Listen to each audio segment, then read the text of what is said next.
Sir Topham Hatt's engines. One evening, Thomas brought his last train to the junction. He went for a drink. "I'm going to the big station," he said to Percy and Toby. "So are we," they answered. "Do you know," Percy went on, "I think something's up." Toby looked at the sky. "Where?" "Down here, silly," laughed Thomas. "How?" asked Toby reasonably. "Can something be up when it's down?" "Look," said Thomas excitedly. "Look!" 7 engines from the other railway were coming along the line. "Hello, Ginty," whistled Percy. "Hello, Pug." "They're friends of mine," he explained. "I don't know the others." Ginty and Pug whistled cheerfully as they puffed through the station. "What is all this?" asked Thomas. "Sir Topham Hatt's got a plan," answered his driver, "and he's going to tell it to us. Come on." So they followed to the big station at the end of the line, where all the engines had gone. Sir Topham Hatt was waiting for them there. "The people of England," he said, "read about us in books, but they do not think we're real." "Shame!" squeaked Percy. Sir Topham Hatt glared. Percy subsided. "So," he continued, "I am taking my engines to England to show them." "Hooray! Hooray!" the engines whistled. Sir Topham Hatt held his ears. "Quiet!" he bellowed. "We start the day after tomorrow at 8 a.m. Meanwhile, as these engines have kindly come from the other railway to take your place, you will show them your work tomorrow." Next day, Annie and Clarabelle were going to England too.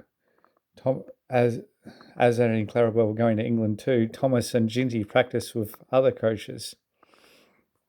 Thomas was excited. He began boasting about his race with Bertie. "I whooshed through the tunnel and stopped an inch from the buffers. Like this. Crash! The buffers broke. No one was hurt, but Thomas's front was badly bent. They telephoned Sir Topham Hatt. "I'll send up the men," he said, "but if they can't mend Thomas in time, we'll have to go to England without him." Next morning, the engines waited at the junction. Toby and Percy were each on a freight car, and Duck had pushed them into place behind Edward. Henrietta stood on a siding. Sir Topham Hatt had called her a curiosity. "I wouldn't dream of leaving you behind," he said. "I'll fix you up as my private coach." She felt very grand. Gordon, James and Henry were in front. They whistled impatiently. Sir Topham Hatt paced the platform. He looked at his watch. "One more minute," he said, turning to the conductor. "Peep, peep, peep," whistled Thomas and panted into the station. Annie and Clarabelle twittered anxiously. "We hope we're not late. It isn't quite 8. "Thomas," said Sir Topham Hatt sternly, "I am most displeased with you. You nearly upset my arrangements."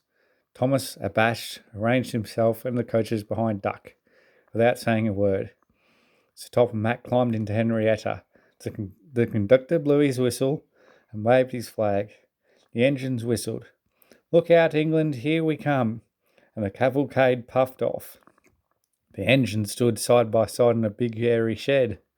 Hundreds of people came to see them and climbed in and out of their cabs every day. They liked it at first, but presently felt very bored and were glad when it was time to go. The people along their line put the flags out and cheered them home. "We are glad to see you," they said. "Those others did their best, but they don't know our ways. Nothing anywhere can compare with Sir Topham Hatt's engines."